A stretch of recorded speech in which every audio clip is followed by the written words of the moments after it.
My name is Maya Richardson, and the day I found out my parents had secretly transferred my grandmother's entire estate to my sister was the day I stopped believing blood meant loyalty. I grew up thinking family was supposed to be your safe place, the people who would catch you when you fell. It took me 29 years to learn that some families see you as something to catch and drain instead. I had been overseas for 2 years, working as a nurse in a remote clinic in Guatemala. The work was hard, the hours were brutal, and the pay was barely enough to cover my student loans back home. But I loved it. I loved waking up every morning knowing I was making a difference. Loved the families who brought me tamales and flowers, even when they had almost nothing. Loved the feeling of being somewhere I was actually needed. When I left Portland, my grandmother was still alive, sharp as ever at 89, living in her Victorian house on Maple Street that had been in our family for 4 generations. That house was more than just a building to me. It was where I learned to ride a bike in the backyard. It was where I spent every summer from age 6 to 18, helping Grandma Helen tend her rose garden and listening to stories about my grandfather who died before I was born. It was where I felt safe when my own home never quite managed to feel that way. She had always told me that house would be mine someday. Not because I asked for it, not because I expected it, but because I was the one who showed up. I was the one who drove her to every doctor's appointment before I left for Guatemala. I was the one who called every Sunday without fail, even when the connection was terrible and we could barely hear each other. I was the one who actually listened when she talked about Grandpa William and the life they built together, about the war and the depression and the way love could survive anything if you held on to it tight enough. My sister Jade never visited. My parents only came by when they needed something. Grandma Helen noticed. She never said it outright, but I could see it in the way she looked at me sometimes, like she was memorizing my face. "You have your grandfather's heart," she told me once, her hand papery and warm on my cheek. "Promise me, you will take care of this place when I am gone. Promise me you will not let them turn it into something it was never meant to be." I promised. When I got the call that Grandma Helen had passed, I was in the middle of a 12-hour shift at the clinic. A little girl with pneumonia was finally breathing easier, and I was holding her mother's hand, telling her everything would be okay. My phone buzzed in my pocket, and I ignored it. Then it buzzed again, and again. I stepped outside and saw 17 missed calls from my mother. The voicemail was short. "Your grandmother is gone. Funeral is Saturday. We need you home." I flew back expecting grief. I flew back expecting to mourn with my family, to sort through Grandma Helen's things together, to honor the woman who had been more of a parent to me than my actual parents ever were. What I walked into was something else entirely. The funeral itself should have been my first warning. My parents organized everything while I was still on a plane over the Gulf of Mexico. By the time I landed, the flowers were ordered, the casket was selected, and the guest list was finalized. No one asked what Grandma Helen might have wanted. No one consulted me about the readings or the music or who should speak. When I offered to give the eulogy, my mother looked at me like I had suggested something inappropriate. "She is your grandmother," I had said. "Someone who loved her should speak." My mother eventually agreed, but I caught her checking her watch while I stood at that podium, talking about rose gardens and chocolate chip cookies and unconditional love. The reading of the will happened 3 days after the funeral.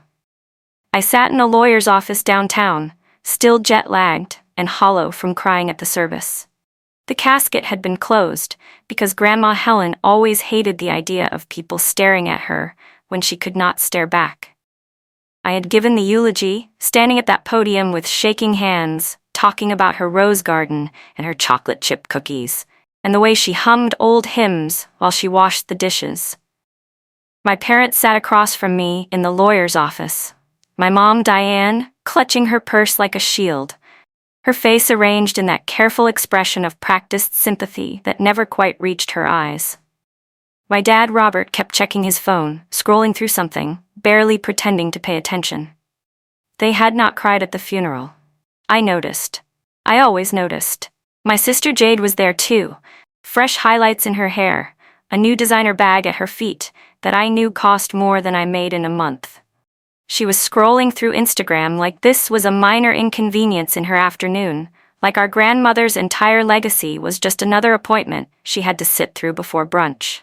The lawyer, a man named Preston with gray hair and tired eyes, opened a folder and began to read. The house on Maple Street, all liquid assets, all savings and investment accounts, and the family jewelry collection are to be distributed as follows. I leaned forward, expecting to hear my name. I had been expecting this moment for years, not with greed, but with readiness. I knew that house needed work. I knew the garden needed tending. I had plans. I had dreams of coming home, of finally having a place that was truly mine. Solely to Jade Marie Richardson. The words did not make sense at first. I heard them, but my brain refused to process them. "Excuse me," I said, my voice sounding strange and far away. "Can you read that again?" Preston looked uncomfortable. He slid a document across the table. "This is the amended will, signed 6 months ago. Your grandmother changed the terms shortly before her passing."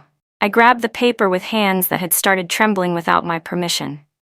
The signature at the bottom looked shaky, uncertain, the letters wobbling across the line. It looked nothing like the bold, confident handwriting Grandma Helen had used my whole life. And next to that trembling signature were 2 witness signatures. 2 names I knew as well as my own. Diane Richardson, Robert Richardson. My parents. I looked up at them.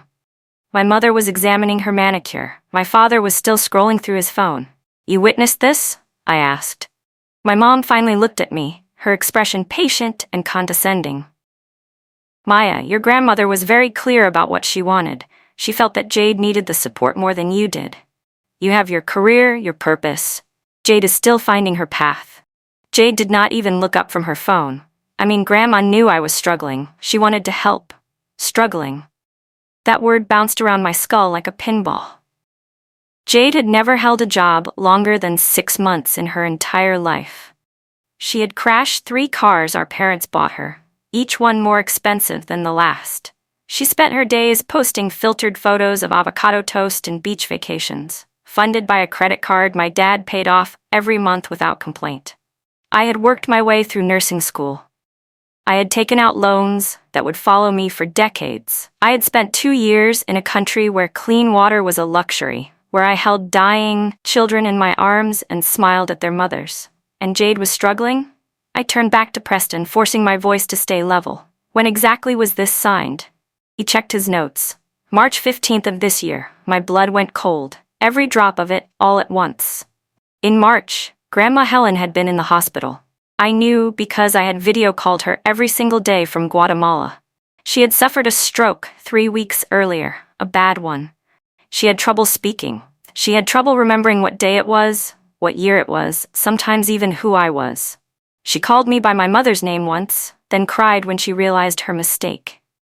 "The doctors say I am getting better," she had told me, her words slurring slightly, her eyes confused and frightened. "But Maya, everything feels so foggy. Like I am trying to think through cotton."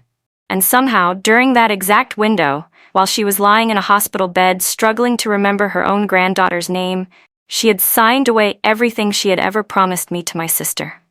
I did not yell. I did not cry. I did not give them the satisfaction. I stood up, took a photo of the amended will with my phone, and walked out of that office without another word. Behind me, I heard my mother say something about being dramatic, heard Jade laugh. I kept walking. That night, I sat in my rental car outside the house on Maple Street. The porch light was off. The windows were dark.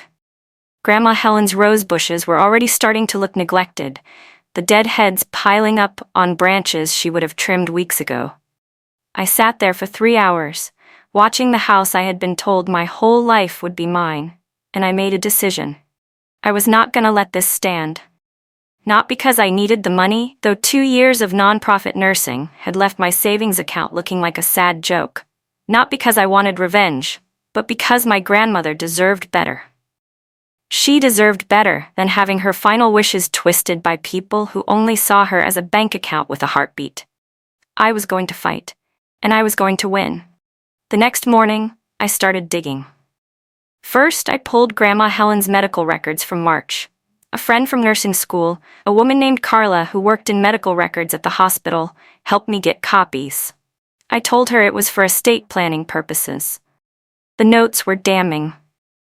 I sat in my rental car in the hospital parking lot, reading through page after page, my hands shaking so hard I could barely scroll. Significant cognitive impairment following cerebrovascular event. Patient demonstrates confusion regarding time and place. Short-term memory severely affected.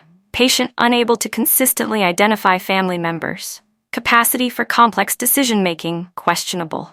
She had been in no condition to sign anything. The doctors knew it. The nurses knew it. Anyone who spent 5 minutes with her would have known it. Next, I tracked down her original will. Grandma Helen had been meticulous about record-keeping. I remembered she kept copies of everything important in a fireproof safe in her basement, the big gray one that sat behind the water heater. The house was technically Jade's now, but Jade had not even bothered to visit it yet. She was still at our parents' house, probably sleeping until noon and planning what furniture she would sell. I still had my old key. The one Grandma Helen gave me when I was 16, pressing it into my palm with a wink.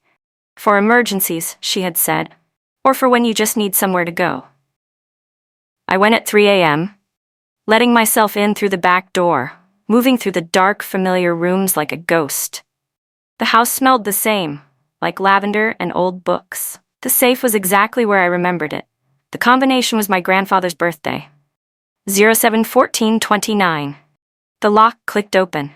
Inside was the original will, dated 2 years earlier, printed on thick cream-colored paper with Grandma Helen's bold signature at the bottom, confident and clear, and nothing like the trembling scrawl on the amended version.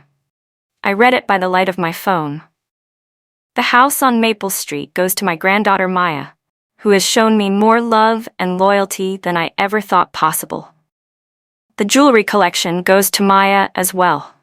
A sum of $25,000 goes to my granddaughter Jade, because she is family and family should have something to start with, but she has never shown interest in preserving what this family built.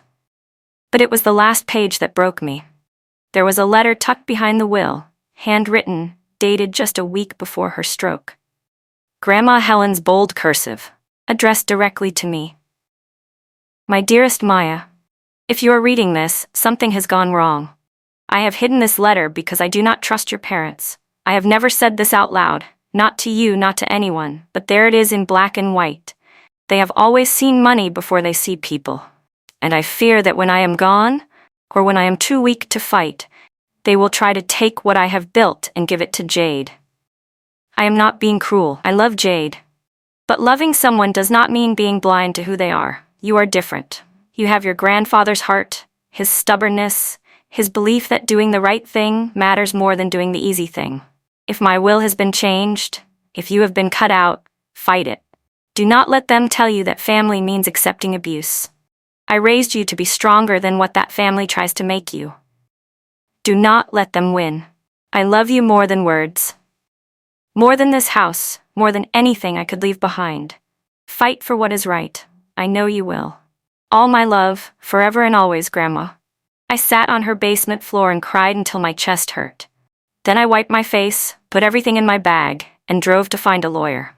I called 4 attorneys before I found Marcus Webb. The first one told me family disputes were messy and suggested I try to work things out privately. The second one quoted me a retainer I could not afford. The third one never called me back. Marcus was different.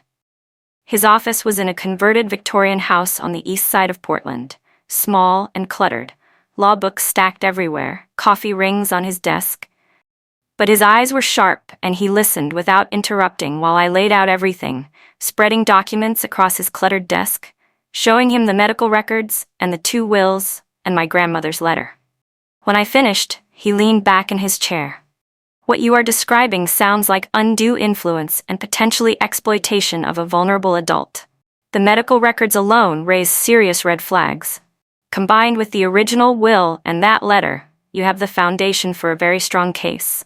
What does that mean exactly? I asked. It means we contest the amended will.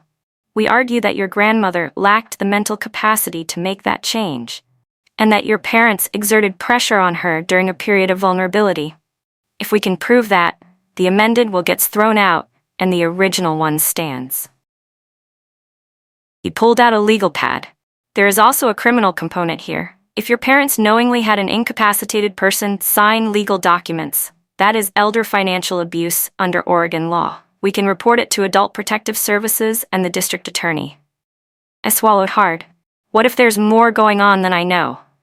What if this is not the first time? Marcus paused. Then we find out. Discovery in a civil case can uncover a lot: bank records, communications, witness statements. If there is a pattern, it will show. We filed the contest 3 days later. The response from my family was immediate and explosive. My mom called me 17 times the day they were served. I let every call go to voicemail. The messages started sweet. "Maya, honey, this is a big misunderstanding. Let us talk like adults." Then they got sharper. "You are tearing this family apart over money. Your grandmother would be ashamed." Finally, they turned threatening. "If you do not drop this, you will never see any of us again. You will be alone." I saved every voicemail. My dad sent a single text: "You are making a mistake." Jade's response was the most telling. She posted a photo of herself on the front porch of Grandma's house with the caption, "New chapter, new blessings, manifesting my dream home." The comments were full of congratulations. No one knew the house had been stolen from someone in a hospital bed. I did not respond to any of them. I let Marcus handle the legal side while I focused on gathering more evidence. That is when I found the bank statements. Grandma Helen had given me access to her accounts years ago, back when I was helping her pay bills before I left for Guatemala. The login still worked. No one had thought to change it. What I found made me physically sick. In the 6 months before her death, over $200,000 had been withdrawn from her savings in cash. The withdrawals started small: $5,000 here, $10,000 there. Then they escalated. $15,000 in early February, $30,000 in late February, $45,000 the first week of March, right when she was being admitted to the hospital. The largest withdrawal was $75,000, taken out 2 weeks before she died. At that point, she was in a rehabilitation facility, still struggling to form complete sentences. There was no record of what the money was used for. Over $200,000 had simply vanished. I printed everything and brought it to Marcus. He went pale reading through the pages. "This is not just undue influence anymore," he said quietly. "This is theft. Someone was draining her accounts while she was incapacitated. We need to find out where this money went." He filed a motion for expanded discovery. We subpoenaed my parents' bank records, my sister's bank records, and every financial transaction connected to Grandma Helen's estate. What came back was worse than I imagined. The $200,000 had been deposited in chunks into accounts belonging to my parents and Jade. The transfers matched the withdrawal dates and amounts almost exactly. They had not even tried to hide it. But the bank records were not the worst part. Mixed in with the financial documents were receipts. Jade had been to a fertility clinic 8 months earlier for egg freezing. The cost was $47,000, paid in cash, the same week as one of the withdrawals from Grandma's account. My mother had paid off her car loan, a balance of $34,000, in a single cash payment. My father had bought a boat. A fishing boat christened the Good Life, purchased for $52,000 in cash while his mother was lying in a hospital bed, unable to remember her own daughter's name. They had been picking over my grandmother's bones while she was still alive. I remember sitting in Marcus's office, staring at those receipts, feeling something crack open inside me. Not just anger, though there was plenty of that. Something deeper. The final death of hope, maybe. The realization that the people who raised me had never really seen me as their daughter. They had seen me as the responsible one, the one who would not make waves, the one they could ignore because I did not demand attention the way Jade did. They had counted on my silence. They had counted on me being too far away, too busy, too tired to fight. They had looked at my grandmother lying in that hospital bed and seen an opportunity. Marcus and I met with the assistant district attorney the following week. Her name was Sandra Vance, a woman with short gray hair and sharp eyes and the kind of no-nonsense demeanor that made you want to sit up straighter. She reviewed our evidence in silence. When she finished, she looked at me. I want you to understand what happens if we move forward with criminal charges. Your parents could face felony elder abuse charges. Your sister could be charged as an accessory. There will be an investigation. There will be a trial. It will be public. Your family's name will be in the papers. I thought about Grandma Helen in that hospital bed, confused and frightened, signing papers she did not understand, while the people who were supposed to protect her robbed her blind. I understand, I said. Do it. The arrests happened on a Tuesday morning in late October. Police showed up at my parents' house at 7 a.m. My mom answered the door in her bathrobe, thinking it was a delivery. My dad tried to call his lawyer, but they had already cuffed him before he could finish dialing. Jade was arrested at a coffee shop downtown. According to the police report, she asked if she could finish her latte first. They said no. All three were charged with felony elder financial abuse, conspiracy to commit fraud, and theft from a vulnerable adult. Bail was set high enough that they had to put up my parents' house as collateral. The news coverage was exactly as brutal as Sandra had warned. Local reporters dug into everything. Someone leaked Jade's Instagram posts about the house, and they went viral for all the wrong reasons. Comment sections exploded with strangers calling my family monsters, con artists, parasites. I did not feel satisfied watching it happen. I just felt tired. The civil case moved faster than the criminal one. Marcus pushed for an expedited hearing on the will contest, and the judge agreed, given the severity of the evidence. At the hearing, my parents' lawyer tried to argue that Grandma Helen had genuinely wanted to change her will, that she had expressed dissatisfaction with me for leaving the country, that she had grown closer to Jade in her final months. Marcus demolished every argument. He introduced the medical records showing her cognitive impairment. He introduced the original will and the letter she had left me. He introduced testimony from her primary care doctor, who stated under oath that he would never have cleared her to make major legal decisions in March. Then he introduced the bank records. The judge's face went hard as she reviewed the withdrawal patterns, the matching deposits, the timeline of systematic theft. When it was over, she did not even take a recess to deliberate. The amended will is hereby invalidated, she said. The original will of Helen Marie Richardson, dated April 2022, is restored in full. All assets, including the property on Maple Street, are awarded to Maya Richardson as originally intended. She paused and looked directly at my parents. What has been alleged in this courtroom goes far beyond a family dispute over inheritance. The evidence suggests a systematic exploitation of a vulnerable elderly woman by the people she trusted most. I am referring this matter to the district attorney with my strongest recommendation for prosecution. My mom burst into tears. My dad stared at the table like he was trying to bore a hole through it. Jade pulled out her phone out of habit, then put it away when a bailiff told her to. I sat very still, feeling Grandma Helen's letter folded in my pocket like a talisman. We won, but winning did not feel the way I thought it would. The criminal trial took 8 months to reach a verdict. 8 months of hearings and motions and sleepless nights. 8 months of my face occasionally appearing on local news, of strangers recognizing me in grocery stores, of well-meaning acquaintances asking how I was holding up. I testified twice. Once about the original will and my grandmother's wishes. Once about the bank records I had discovered. The prosecution's lawyer walked me through every document, every timestamp, every piece of evidence that showed what my family had done. Sitting on that witness stand, looking at my parents across the courtroom, I felt like I was watching strangers. The people who had raised me, who had driven me to school and attended my graduation, had turned into something I did not recognize. Or maybe I was just finally seeing what they had always been. The prosecution laid out the case methodically. The forged signatures, the cash withdrawals, the coordinated deposits, the luxury purchases while my grandmother lay in a hospital bed, unable to remember her own address. The defense tried to paint me as vindictive, as bitter, as someone weaponizing the legal system for revenge. They suggested I was jealous of Jade, that I had abandoned my grandmother by moving overseas. The jury did not buy it. My mother was convicted on all counts, 5 to 8 years, eligible for parole in 3. My father got 4 to 6 years. He cried when the verdict was read.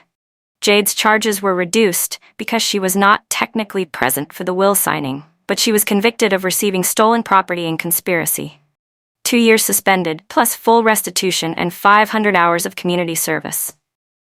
After the sentencing, I walked out of the courthouse into the gray Portland rain. A reporter tried to ask me how I felt. I kept walking. I did not feel victorious. I did not feel avenged. I felt like I had just performed surgery on my own chest and removed something that had been poisoning me for years. It hurt. It was necessary. I was going to survive it. The house on Maple Street is mine now. I moved in 3 months after the trial ended, after all the paperwork was signed and the title was finally officially in my name.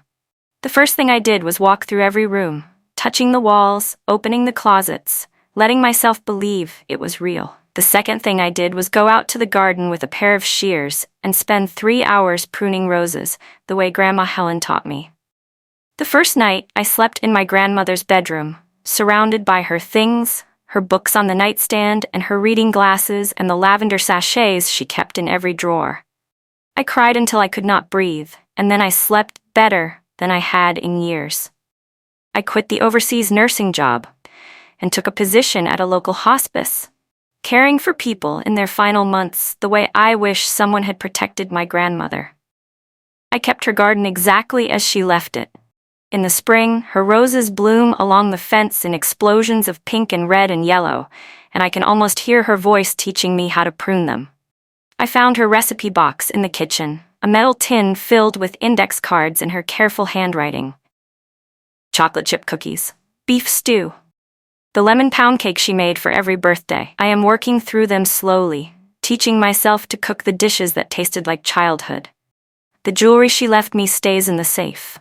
I do not wear it often, but sometimes I take out her wedding ring and hold it in my palm. It is a simple gold band, worn thin from 60 years of wear. Grandpa William put it on her finger in 1955, and she never took it off until the day she died. My parents write me letters from prison. My mother's are long and self-pitying, full of apologies that feel more like accusations. She says I destroyed the family. She says I chose money over blood. She says when she gets out, she hopes we can rebuild what I broke. She does not seem to understand that she is the one who broke it. I do not respond.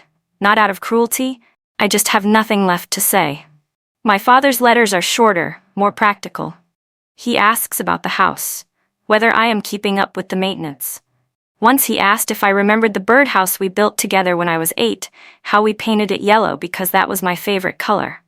I do remember. I remember it was one of the few times he paid attention to me without Jade in the room demanding something. I still do not respond. Jade's Instagram went private after the trial. I heard through mutual friends that she moved to Arizona, trying to start over somewhere no one knows her name. Part of me hopes she actually learned something from this. Part of me doubts she is capable. People ask me sometimes if I regret it, if I wish I had just let it go, kept the peace, accepted the loss, and moved on with my life. When they ask me that, I think about Grandma Helen's letter. I think about her in that hospital bed, confused and frightened, being manipulated by the people she trusted most. I think about all the summers in her garden, all the stories about Grandpa William, all the times she held my hand and told me I had his heart. She asked me to fight. She trusted me to be stronger than what my family tried to make me. I kept that promise. Looking back now, I understand something I could not see when I was in the middle of it all. The hardest part was not the lawyers or the courtroom or even the public attention. The hardest part was accepting that the family I thought I had never really existed. The parents who drove me to school and attended my graduation were the same people who robbed their dying mother. The sister I grew up with was the same person who posted champagne selfies in a house stolen from a hospital bed. I had to grieve 2 losses at once. My grandmother and the family I finally understood I never really had. Some people say family is everything. They say blood is thicker than water, that loyalty means forgiving anything, that walking away from family is the worst thing a person can do. But here's what I have learned, sitting on this porch where my grandmother used to watch the sunset. Family is not about blood. It is about who shows up. It is about who respects you. It is about who sees you as a person instead of a resource to be drained. The people who raised me chose money over their own daughter. They chose to prey on a dying woman rather than protect her. They chose greed over every value they ever claimed to hold. I chose justice. I chose to honor the woman who actually loved me. I chose myself. And I would make the same choice again, 1,000 times, 1,000,000. If you're reading this and you recognize something in my story, if you have family members who treat you the way mine treated me, who see your boundaries as obstacles and your resources as theirs for the taking, I want you to know something important. You are allowed to walk away. You are allowed to say no. You are allowed to protect yourself, even from the people who are supposed to protect you. It will hurt. It will be hard. There will be nights when you wonder if you made the right choice. But at the end of the day, you are the one who has to live your life. You are the one who has to look in the mirror every morning. You are the one who has to decide what kind of person you want to be. Choose yourself. It is not selfish. It is survival. And sometimes, survival is the most important thing you can do. I am sitting on Grandma Helen's porch as I finish telling this story. The rain has stopped, the sun is breaking through the clouds, lighting up her roses like they are glowing from the inside. Somewhere in a prison upstate, my parents are serving time for what they did. Somewhere in Arizona, my sister is learning what life looks like without stolen money to fall back on. And here I am, in the house that was always supposed to be mine, surrounded by roses and memories and the fierce, stubborn love of a woman who believed in me when no one else did. Finally, at long last, at peace, the roses are blooming as I write this. Pink and red and yellow, just like they were when I was a little girl following my grandmother through the garden. I trimmed them yesterday, talking to them the way she always did. Maybe that is silly. Maybe it is not. Either way, it makes me feel close to her. I keep her letter in my nightstand now. Some nights when the house feels too quiet and the memories feel too heavy, I take it out and read it again. Fight for what is right. I know you will. She knew me better than anyone. She knew I would not give up. She knew I would honor her, even when it cost me everything else. It took a legal battle to get back what should never have been taken. It took standing alone against the people who were supposed to love me unconditionally. But I did it. And if you ever find yourself standing where I stood, looking at a family that sees you as something to use instead of someone to love, I hope you remember my grandmother's words. Fight for what is right. You are worth it, even if you have to fight alone.